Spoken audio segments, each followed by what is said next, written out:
Om Namo Narayana. Welcome back to the Mandukya Upanishad. Today we're in the next section. It is called the Advaita Prakarana. Before we get into this, I have to tell you that this is a re-recording. I recorded this section already, and then when I went back to edit it, I discovered the whole beginning was missing.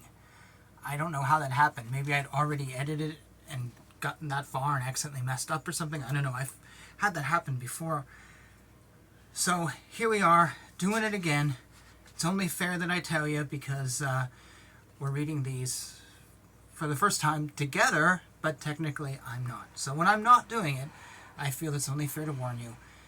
The aspirant, resorting himself to devotion, remains in the conditioned Brahman. Prior to creation, all this was of the nature of the birthless Brahman. Hence the man with such a view is considered to be of narrow outlook. Therefore I shall describe that Brahman which is free from limitation, is unborn, and is ever the same. Listen how nothing whatsoever is born, though it appears to be born in all respects.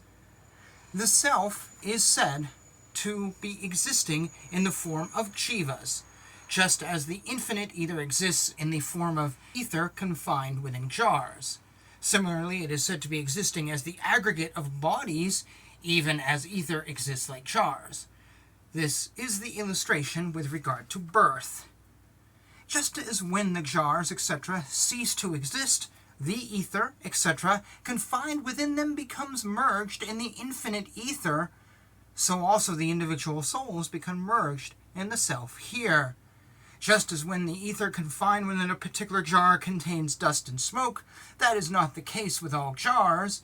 In the same way, all of the individual souls are not associated with happiness, etc.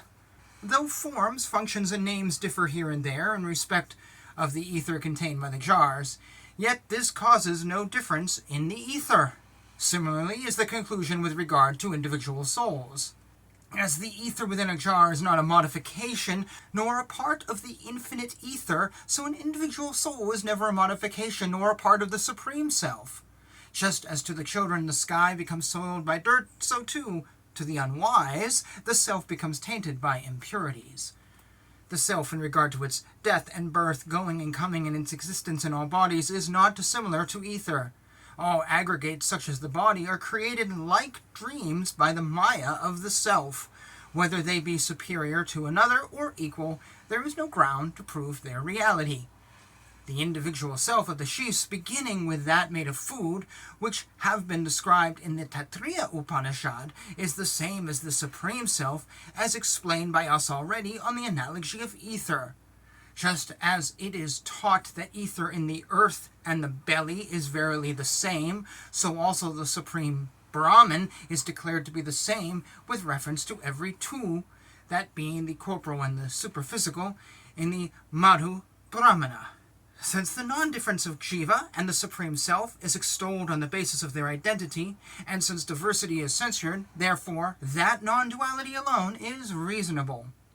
The separateness of the individual soul and the Supreme Self, which has been declared in the Shruti prior to the discussion of creation in the Upanishads, is in a secondary sense in view of the result of the future, for its separateness is not in fitness if held in its primary sense.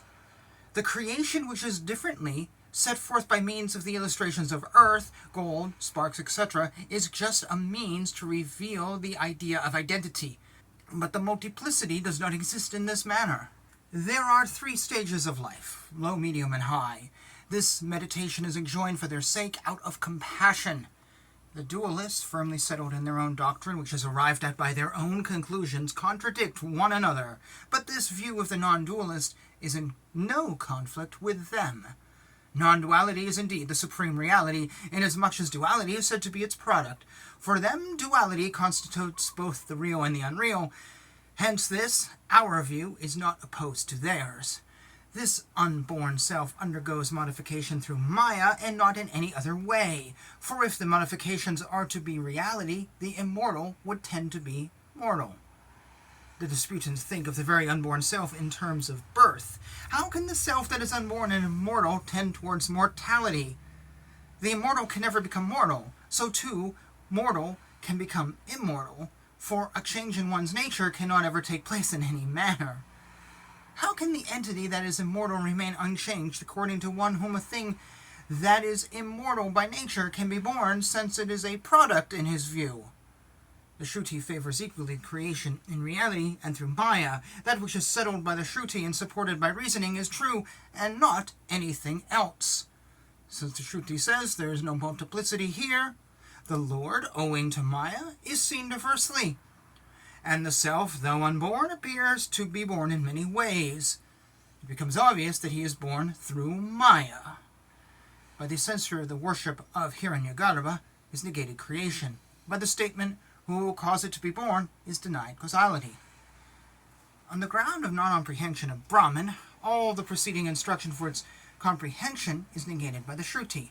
This self is that which has been declared as not this, hence the unborn self becomes revealed by itself. Birth of that which exists only through Maya and not in reality, he who thinks that something is born in reality should know that which is already born is reborn. The birth of that which is non-existent cannot occur either through Maya or in reality, for a son of a barren woman cannot be born either through Maya or in reality. As in dream the mind vibrates through Maya, as though with dual roles, so in the waking state the mind vibrates through Maya, as though with dual roles. There can be no doubt that the non-dual mind alone appears in dream in dual roles. Similarly, in waking state too, the non-dual mind appears to possess dual roles. Whatever there is, moving and unmoving, which constitutes its duality, is perceived by the mind. For when mind does not exist as mind, duality is never perceived. When the mind ceases to imagine consequent on the realization of the truth, which is the self, then it attains the state of not being the mind and becomes a non-perceiver, owing to the absence of objects to be perceived. And the knowers of Brahman say that the knowledge which is free from imagination and unborn is not distinct from the knowable. The knowledge of which Brahman is the sole object is unborn and everlasting. The unborn self is known by the knowledge that is unborn. The behavior of the mind thus restrained, which is free from all imagination and which is endowed with discrimination, should be noticed. The mind in deep sleep is of a different character and is not like that when under restraint. The mind becomes dissolved in deep sleep, but when under restraint, it doesn't become dissolved. That mind alone becomes Brahman, the fearless, endowed with the light that is consciousness on all sides. Brahman is birthless, sleepless, dreamless, nameless, formless, ever resplendent, and omniscient. As regards that, there can be no routine practice of any kind.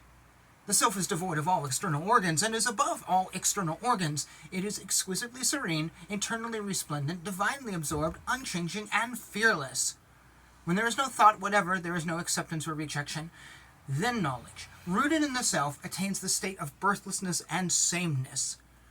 This yoga that is said to be not in touch with anything is hard to be perceived by any one of the yogis, for the yogis who behold fear in what is fearless are afraid of it.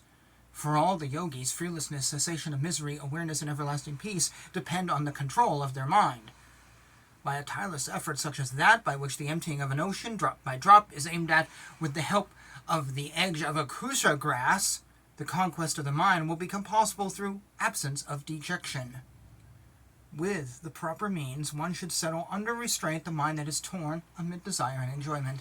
Even when the mind is well settled down in sleep, it should be brought under restraint, for sleep is as harmful as desire. Remembering that everything is productive of grief, one should withdraw one's mind from the enjoyment of the objects of desire. Similarly, remembering that everything is the unborn Brahman, one does not certainly see the born.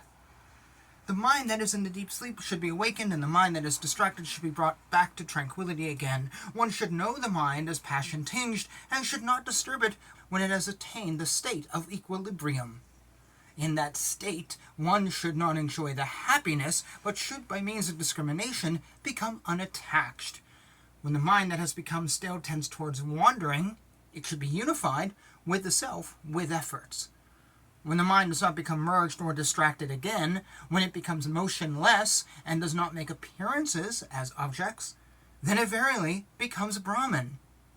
That highest bliss exists in one's own self. It is calm, identical with liberation, indescribable, and unborn.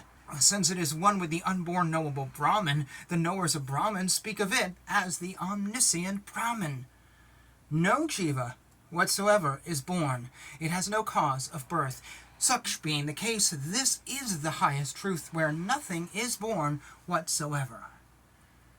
And thus ends this section.